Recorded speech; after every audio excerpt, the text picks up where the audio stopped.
తాకట్టులో ఉన్న బంగారానికి తక్షణ విముక్తి. ఈ రోజు మార్కెట్ రేట్ క్యాష్ మీ చేతిలో. శివ గోల్డ్ కంపెనీ, మీ నమ్మకానికి మా హామీ.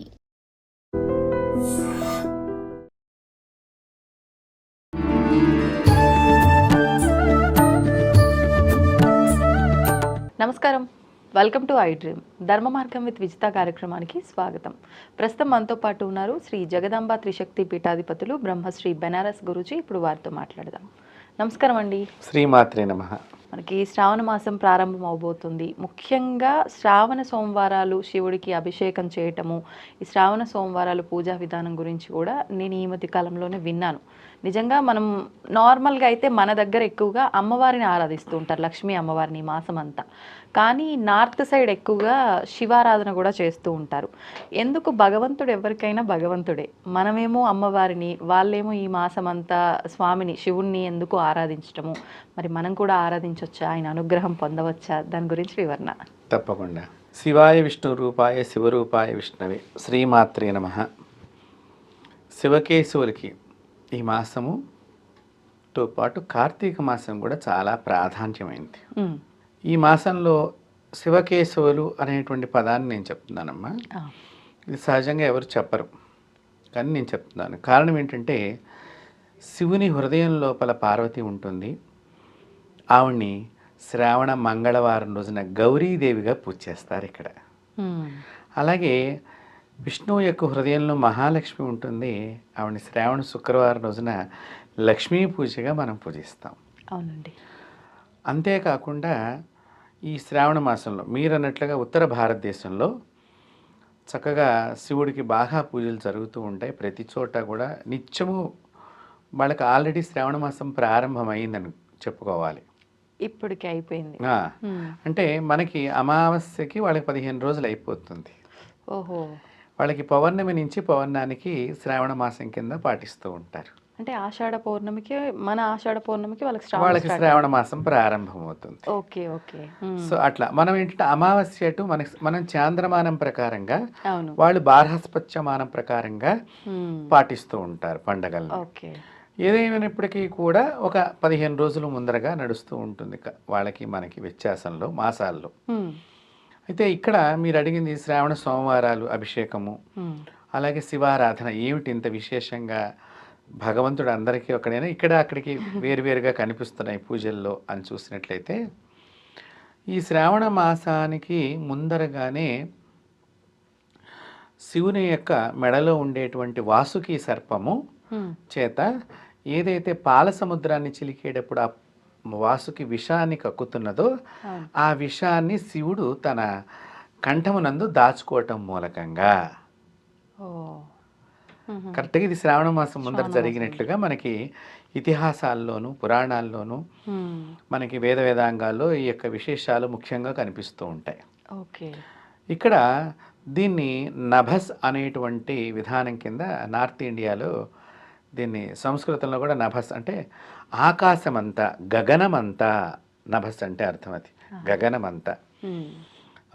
శివుడు ఈ విషయాన్ని ఒక్కసారి చేత్తో పట్టుకుని తన కంఠమునందు దాచుకోవటం మూలకంగా ఈ విశ్వానికి అంతటికీ కూడా శుభము జరిగింది.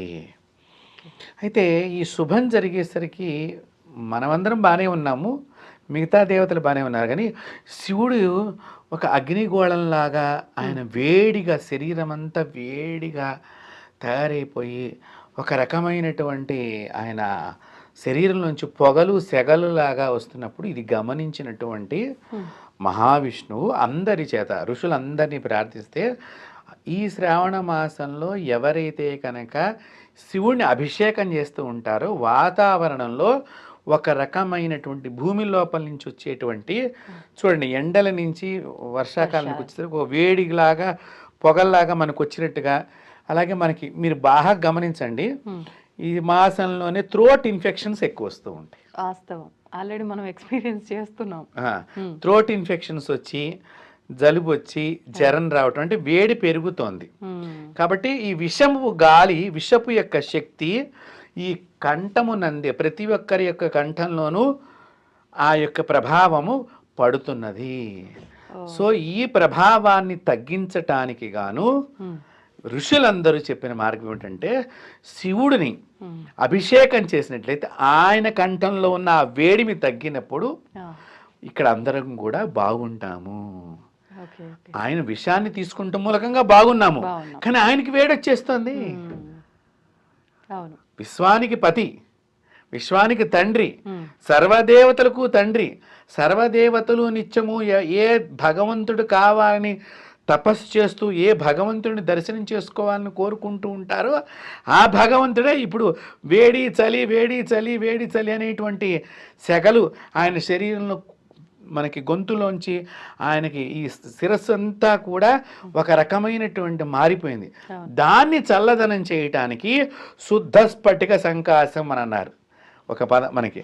అంటే శుద్ధమైనటువంటి జలంతో ఈ శ్రావణ మాసంలో, శుద్ధమైన జలం అంటే ఏమిటి, మన బావిలోంచి నీళ్ళు, బోర్లోంచి నిలవ నీళ్ళు కాదమ్మా, బావిలోంచి నీళ్ళు డైరెక్ట్గా పట్టుకుని బోర్ వాటరు, నదీ తీరంలో ఇట్లా ప్రవహించేటువంటి నదీ తీరంలో వాటరు, ఈ నీళ్ళని తీసుకుని నార్త్ ఇండియా వాళ్ళు మీరు ఇందాక అన్నట్లుగా శివ పూజ బాగా చేస్తారంటే అక్కడ కావిడి పడతారమ్మా ఈ నెలలో.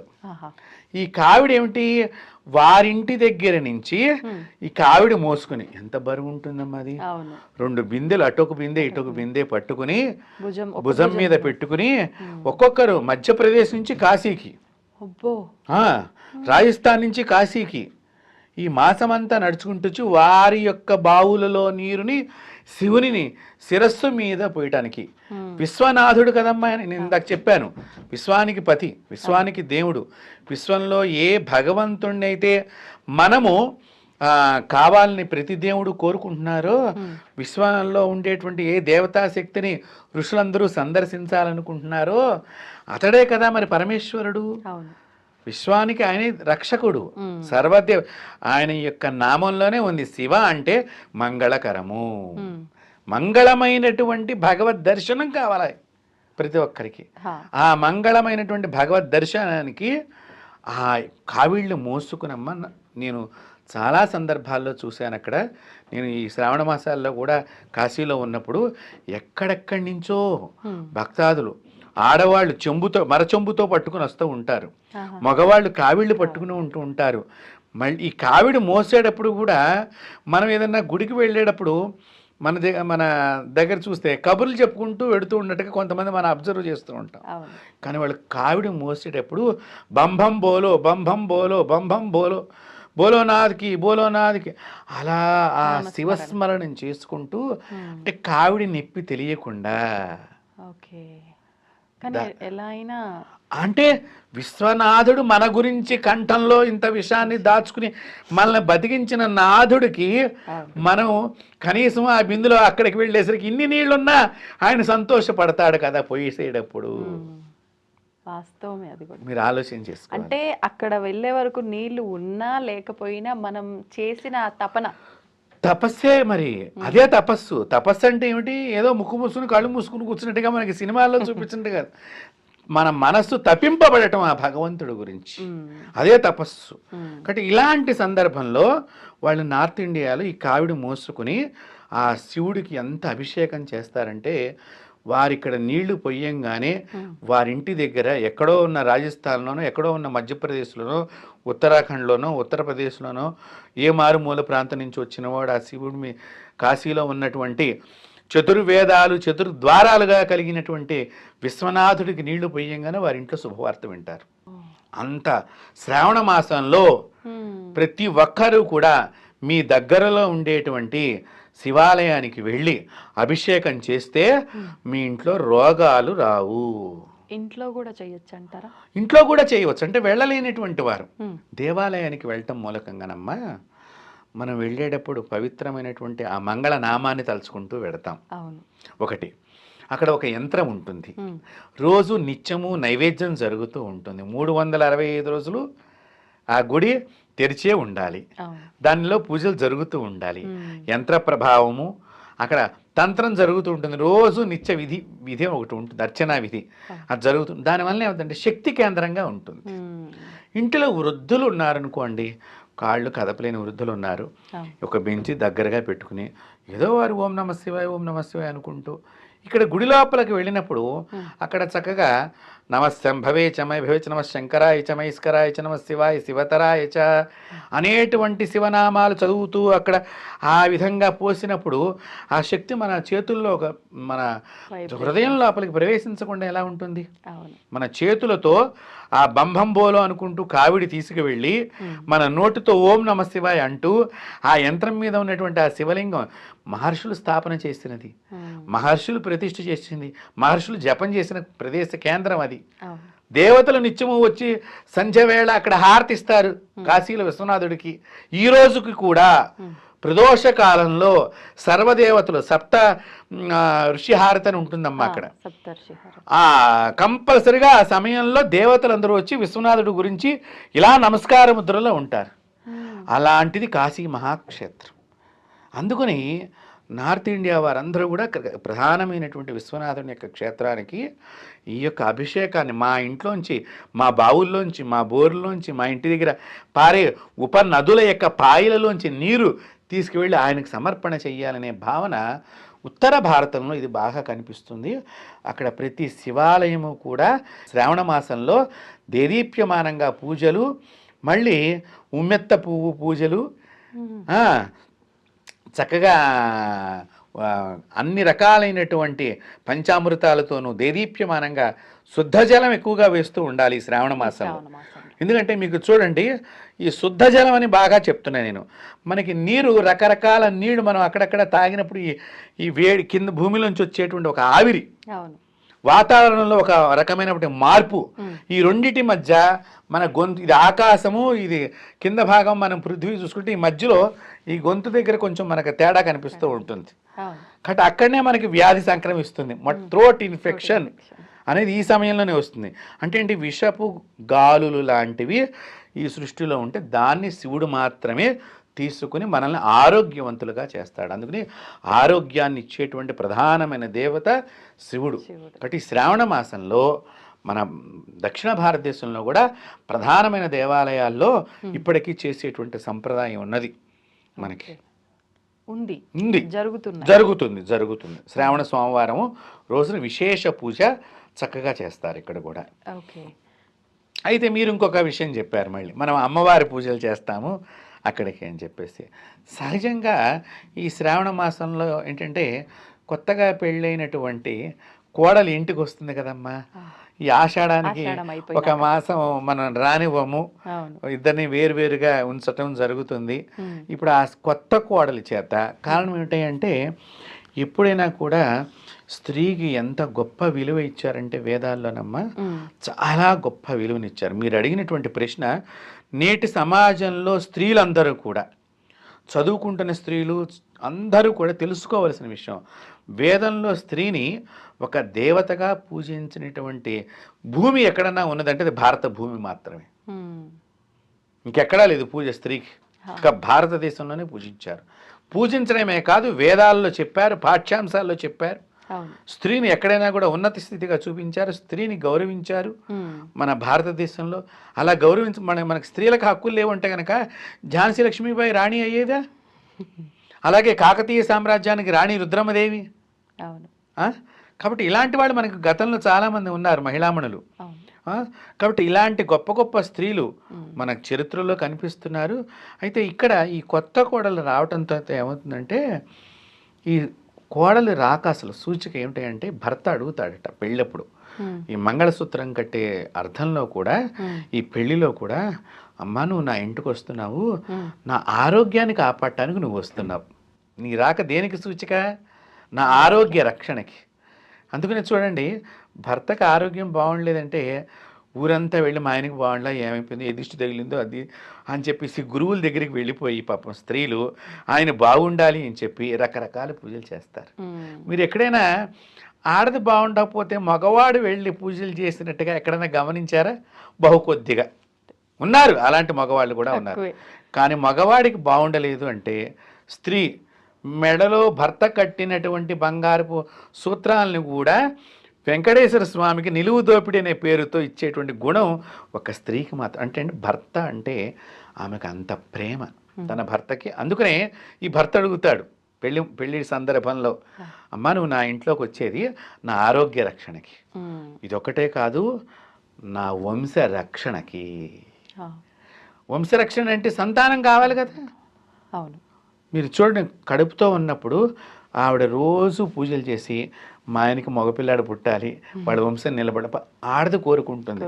మగవాడు పుట్టకపోతే నేను చూస్తా అన్నట్టుగా మాట మనం పాతకాలపు సినిమాల్లో కూడా ఇట్లాంటి మాటలు తాతలు అన్నట్లుగా మనం కొన్ని సిచ్యువేషన్స్ చూస్తే పల్లెటూళ్ళల్లో కూడా కొంతమంది మాటలు నువ్వు కోడలా మనవన్నే కనాలి అని మామగారు అంటాం, ఇలాంటివి కూడా. కానీ ఆమె మాత్రము మంచి సంతానమై మా ఇండ్లు నిలబడాలి, మా వంశం నిలబడాలి, మా వారి గోత్రం నిలబడాలి అనుకునే మనస్సు స్త్రీకి మాత్రమే ఉన్నదమ్మా.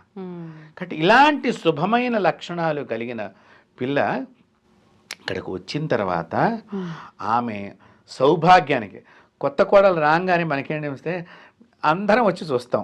చుట్టుపక్కల ఇంట్లో ఉన్న అటువంటి ఆడవాళ్ళు ముఖ్యంగా మీ కోడలు ఎలా ఉంది, నల్లగా ఉందా, తెల్లగా ఉందా అంటూ ఈ స్త్రీలందరూ బయలుదేరి చూడటానికి వస్తారు.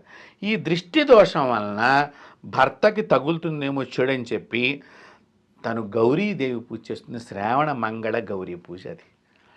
ఈ దక్షిణ భారతదేశంలో మన తెలుగు రాష్ట్రాలు ఎక్కువగా కనిపించే ఈ శ్రావణ మాసంలో గౌరీ పూజ అందుకు పెళ్ళైన నాటి నుంచి తను ఎంతకాలం సౌభాగ్యంగా ఉంటుందో అంతకాలం చేస్తూనే ఉండేటువంటి మంగళగౌరీ పూజ అంత గొప్పది. పెళ్ళైన కొత్తలో ఆచరించిన వారు మాత్రమే ఇలా వరుసగా చేయాలా? మధ్యలో కూడా చేయవచ్చు అమ్మా.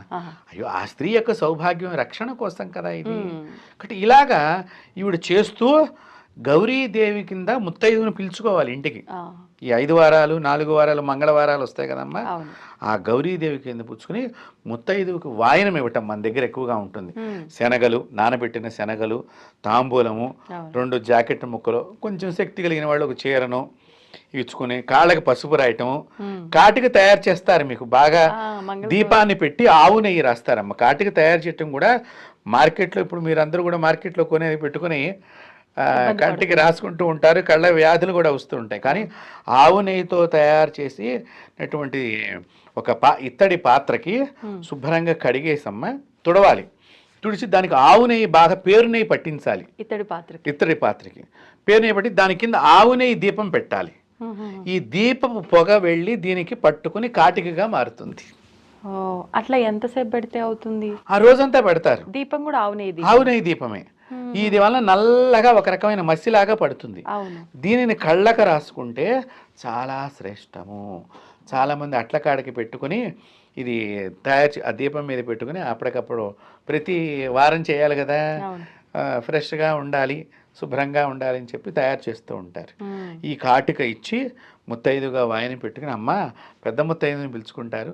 ఒకవేళ దొరకని పక్షంలో ఎవరైనా ముత్తైదు ఉండటంలో తప్పేమీ లేదు. ఇవన్నీ ఇచ్చుకుని నా భర్త నీకు వాయనం ఇచ్చాను, నీ అంతలాగా నా భర్త కూడా ఎక్కువ కాలం మీ వారు బతికినట్టుగా మా వారు బతికి నేను కూడా పెద్ద ముత్తైదునిగా ఉండాలి. ఇది మనకి ఈ శ్రావణ మాసంలో ఇక్కడ జరిగే పూజకి ఉత్తర భారతదేశంలో పూజకి డిఫరెన్స్ బిట్వీన్ రెండింటికి. అంటే మొత్తానికి ఏ ప్రాంతం వారైనా ఆరాధన చేయటం మంచిది, భగవంతుడు ఆరాధన చేయటం మంచిది. కానీ శివారాధన శ్రావణ మాసంలో ముఖ్యంగా ఈ వాతావరణము థ్రోట్ ఇన్ఫెక్షన్స్ రాకుండా శివారాధన చాలా ప్రాధాన్యమైనది. ఓకే, ధన్యవాదాలండి. నమస్తే.